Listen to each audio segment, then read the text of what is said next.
Hello friends, welcome to Anjana's vlogs. இன்றைக்கி நம்ம protein and iron ரிச்சான ஒரு பொடி ரெசிபி தான் பார்க்க போகிறோம். என்னென்னா இட்லி பொடி. எப்படி பண்ணுறதுன்னு பார்க்கலாம் வாங்க. அதுக்கு ஃபர்ஸ்ட் ஒரு கடாயில் 1.5 டம்ளர் அளவுக்கு உளுந்து எடுத்திருக்கேன். அதை சேர்த்திக்கலாம்.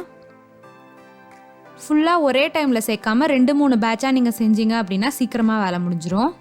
அதனால் நான் ஃபஸ்ட்டு கொஞ்சமாக எடுத்துக்கிறேன். எடுத்து நல்லா வறுத்துக்கோங்க. ஸ்டவ்வை மீடியம் ஃப்ளேம்லேயே வச்சுக்கோங்க. இது வந்து நல்லா பொன்னிறமாகணும், இல்லைன்னா வச்சன்னு ஆயிரும். பாருங்க, இந்த அளவுக்கு நல்லா பொன்னிறமாக வந்திருக்கணும்.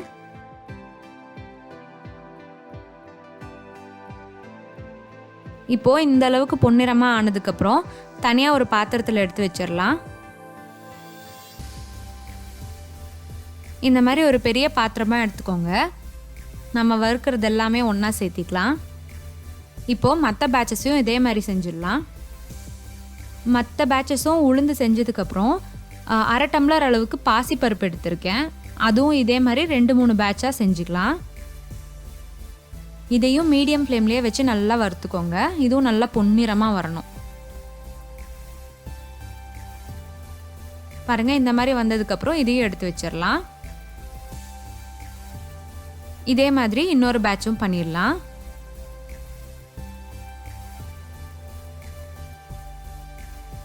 நெக்ஸ்ட்டு அதே கடாயில் 1/2 டம்ளர் அளவுக்கு கடலைப்பருப்பு, அதுவும் இதே மாதிரி தான் 2 பேட்சாக பண்ணிக்கோங்க. இதுவும் நல்லா பொன்னிறமாக வரணும். பாருங்கள், இந்த மாதிரி வந்ததுக்கப்புறம் நம்ம எடுத்துடலாம். எல்லாம் கொஞ்சம் பொறுமையாகவே வறுத்துக்கோங்க. இது ஒன்ஸ் செஞ்சு வச்சுட்டா 6 மாதம் இல்லை 1 வருஷம் கூட நம்ம வச்சுக்கலாம், ஒன்றுமே ஆகாது.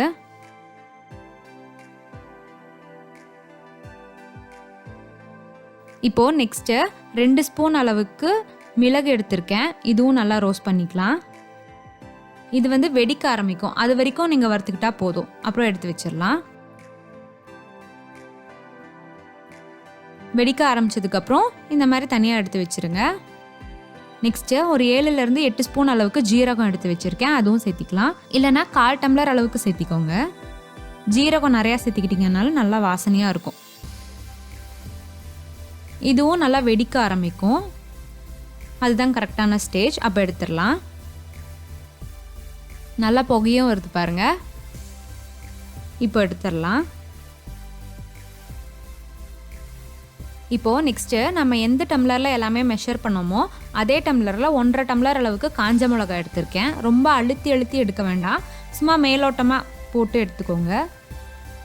அப்போ தான் கரெக்டாக வரும்.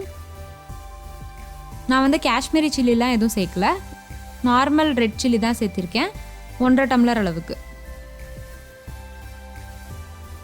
இதையும் போட்டு நல்லா வறுத்துக்கலாம். கொஞ்சம் மொரன்னு சவுண்டு வரும் நம்ம கலக்கும்போது, அது கரெக்டான ஸ்டேஜ். அப்போ எடுத்துடலாம்.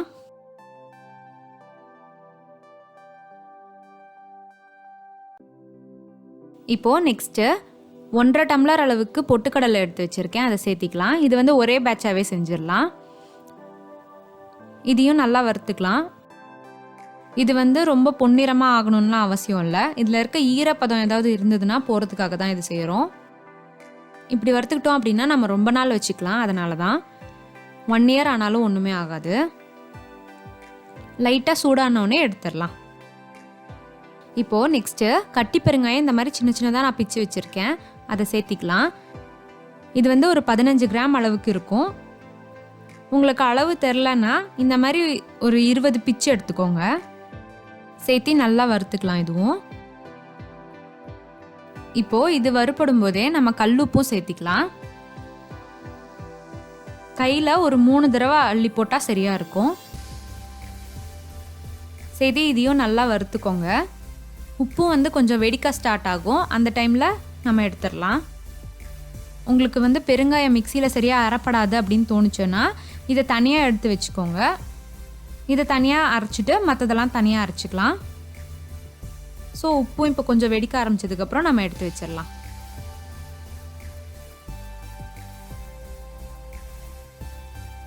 நெக்ஸ்ட்டு கருவேப்பிலை நான் நிழல்லையே காய வச்சு எடுத்திருக்கேன். ஒரு வாரம் காய வச்சுருப்பேன். இதையும் ஒரு 4-5 பேட்சாக சேர்த்து நம்ம நல்லா வறுத்துக்கலாம். நான் வந்து ஒரு 2லேருந்து 3 கட்டு அளவுக்கு எடுத்திருப்பேன். பாருங்க, நல்லா வறுபட்டோடனே புகை வரும்.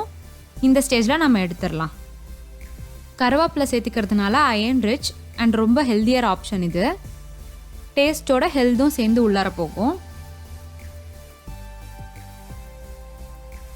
இதே மாதிரி நம்ம எல்லா பேட்சஸையும் வறுத்து எடுத்துக்கலாம்.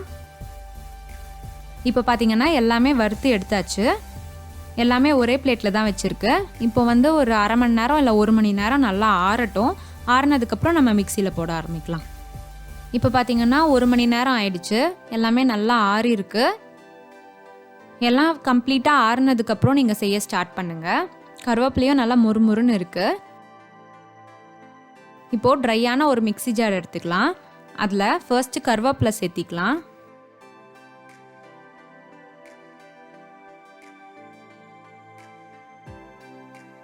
ஒரு 4-5 தடவை கருவேப்பிலை சேர்த்திட்டு அப்புறமா கீழே இருக்கிறதெல்லாம் நல்லா கலந்துட்டு சேர்த்திக்கலாம்.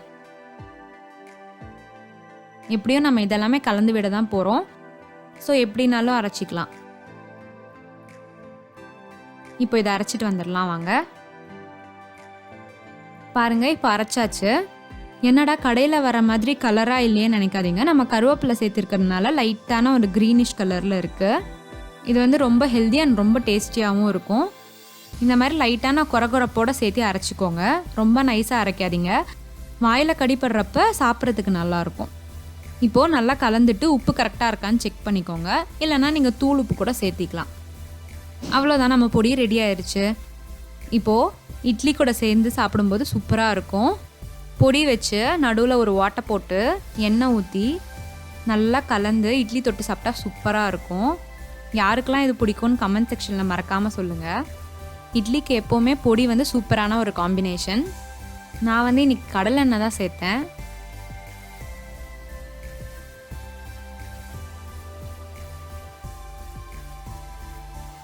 பார்க்கவே நல்லா டெம்டிங்காக இருக்குது. இந்த வீடியோ உங்களுக்கு பிடிச்சிருந்தது அப்படின்னா எங்கள் சேனலை மறக்காமல் சப்ஸ்கிரைப் பண்ணிட்டு கூடவே இந்த பெல் பட்டனையும் கிளிக் பண்ணிவிடுங்க.